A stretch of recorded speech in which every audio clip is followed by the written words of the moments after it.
le comptable a manqué à créditer le compte immobilisation avec 100 000, pour corriger cette faute, il a crédité le compte immobilisation avec 100 000.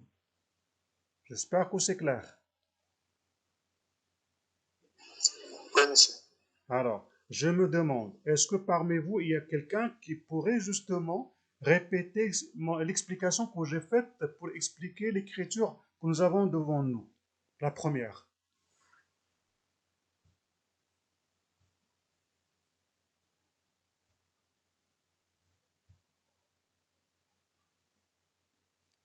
Allez-y, un volontaire.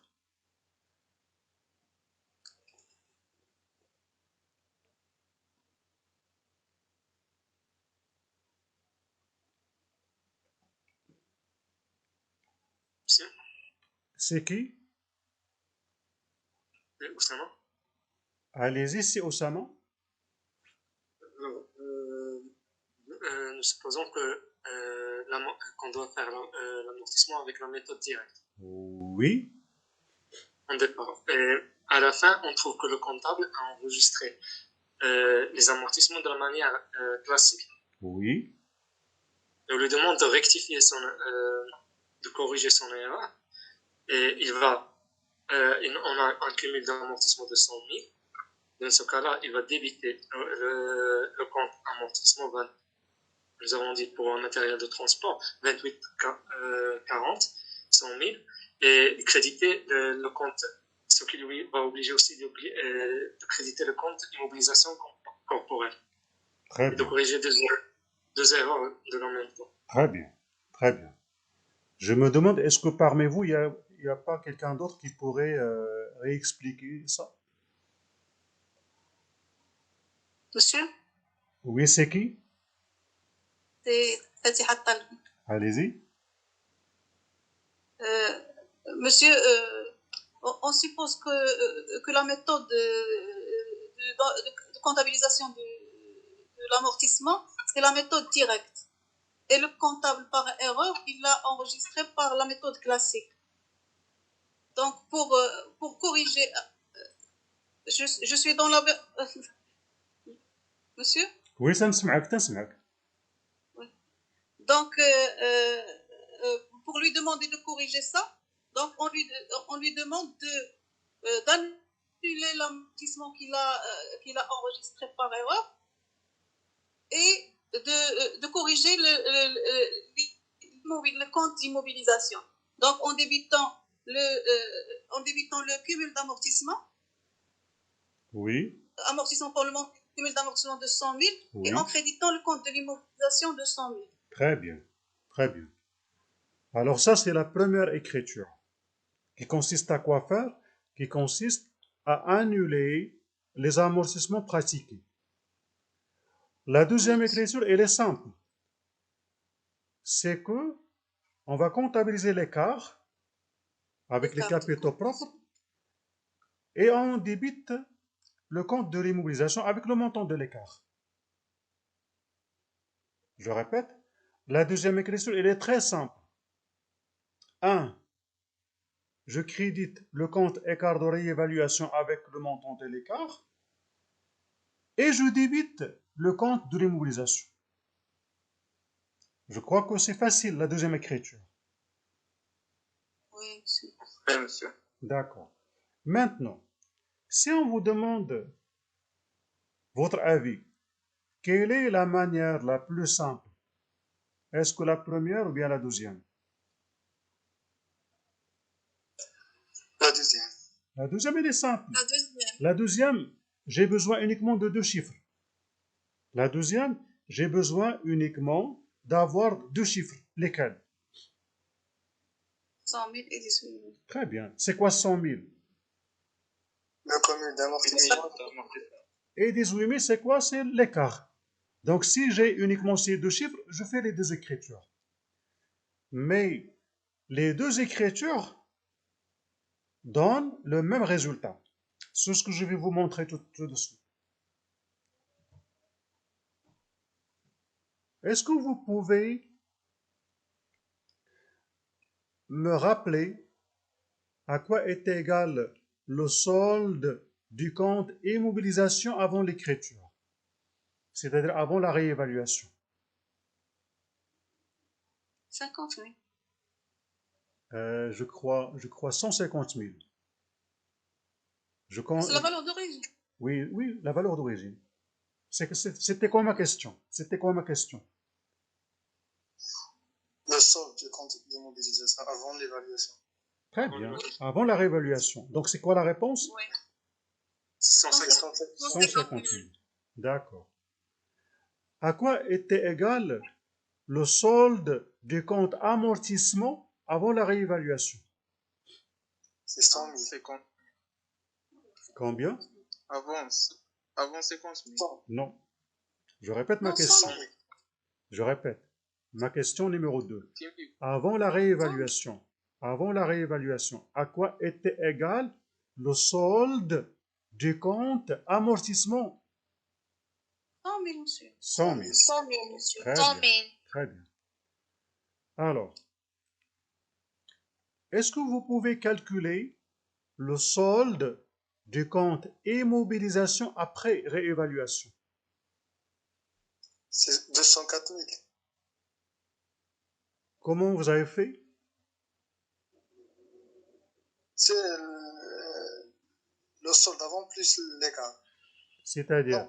c'est 100 000, 150 000 plus 54 000. C'est 150 plus 54 000. Ça fait 204 000.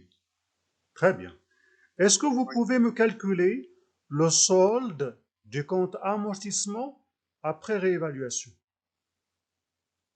136 000. Comment vous avez fait? Comment vous avez fait? C'est 100 000 plus réévaluation d'amortissement. D'accord.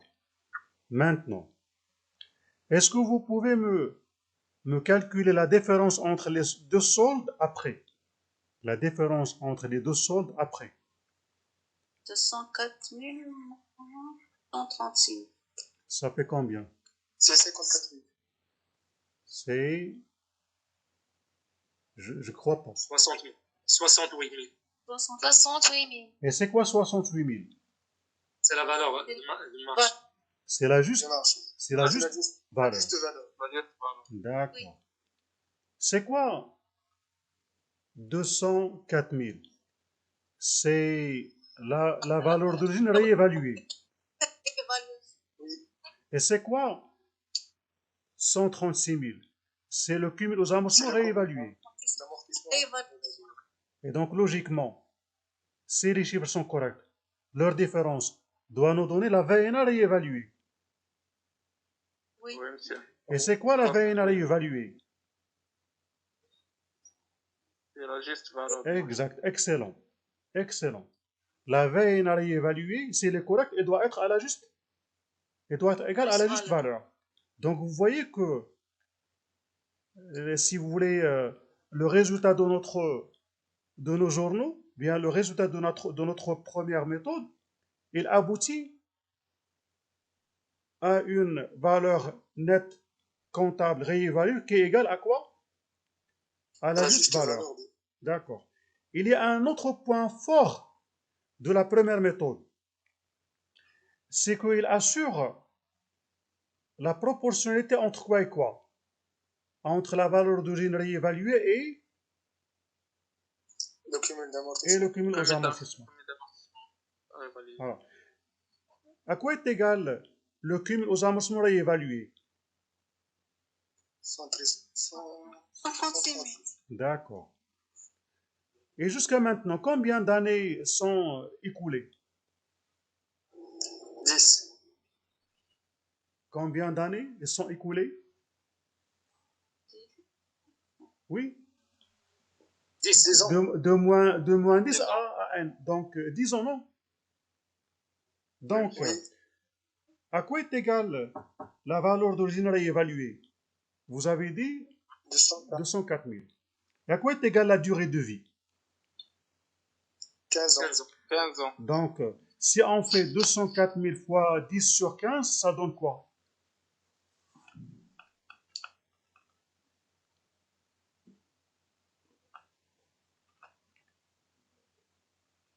130, le cumul d'amortissement réévalué. Très bien.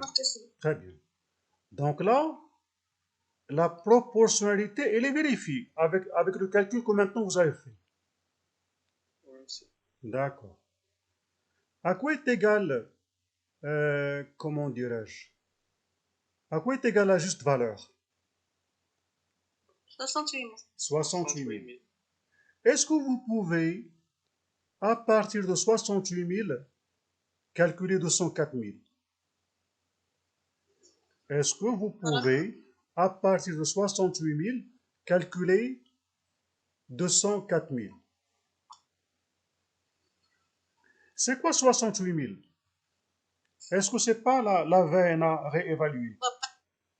Oui, monsieur. Oui, Elle est consommable sur combien d'années? Monsieur, c'est consommable de 5 ans. Sur 5 5 ans. Très bien. Elle est consommable sur 5 ans.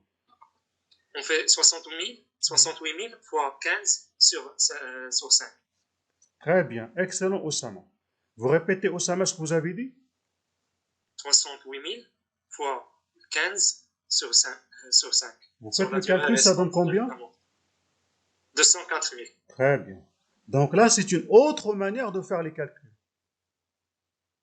Autre manière de faire les calculs. Donc, il n'y a pas uniquement un seul moyen pour faire les calculs. Il y a plusieurs. Et je vous demande chaque fois, pas uniquement de cette matière, au niveau de toutes les matières, vous devez essayer d'avoir pas uniquement une seule voie de calcul, mais essayer d'avoir plusieurs voies de calcul. Au moins, à l'aqal, pour vérifier les calculs. Mais le but, c'est quoi? C'est pas uniquement de vérifier, mais aussi de chercher des raccourcis pour faire les calculs. Maintenant, on va quoi faire? On va vérifier la même chose avec la deuxième méthode. Rapidement. À quoi était égale la valeur ou bien le solde du compte immobilisation avant? 150 000. 150 000. À quoi est égal le solde de l'immobilisation après? 204. Comment vous avez fait?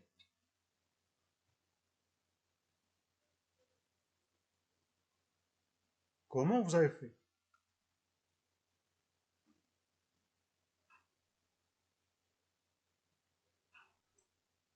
« 150 000 multiplié par 36% qu'on a trouvé tout à l'heure. Moi maintenant, je demande une réponse comptable. Je demande une réponse comptable. Vous avez devant vous vos journaux et je vous demande à partir de ces journaux que vous avez devant vous de me faire le calcul. Le solde initial du compte immobilisation est égal à combien? 150 000. Moi, je veux le solde final. Donc, ça va être le solde initial plus les débits moins les crédits. Ça va être les 150 000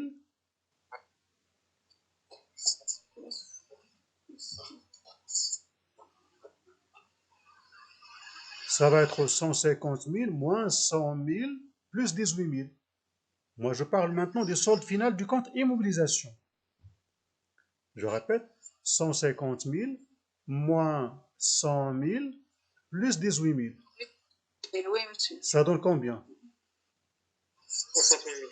68 000. D'accord.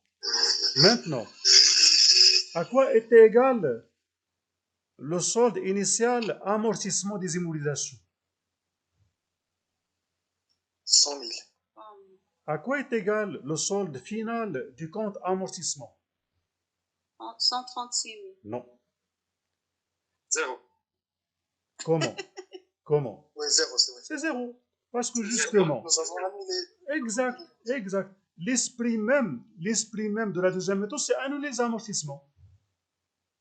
Oui, monsieur. Donc le solde final du compte amortissement égale à zéro.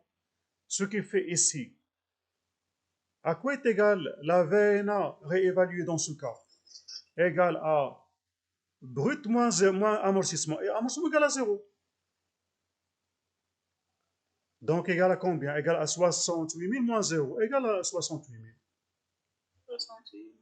Oui. Donc là aussi, avec cette deuxième méthode, on conclut quoi? On conclut que, avec cette deuxième méthode, on finit avec une valeur comptable actuelle qui est égale à la juste À la valeur. juste valeur. Très bien. Donc, sauf le, le point, si vous voulez, de faiblesse de cette, le point de faiblesse de cette deuxième méthode, c'est qu'il rase les amortissements. Parce que avec cette méthode, si jamais on veut quoi faire établir notre actif, on va donc prévoir un actif avec une colonne brute. Parce que cette méthode, comme je l'ai déjà dit, elle repose sur quoi? Sur l'annulation des amortissements, c'est-à-dire que la colonne amortissement va être vide. Il n'y aura pas plus d'amortissement parce qu'ils étaient annulés. Je ne sais pas si vous avez saisi ce dernier point. Non, monsieur. La Si première vous méthode, voulez répéter. est-ce qu'elle annule les amortissements? Non.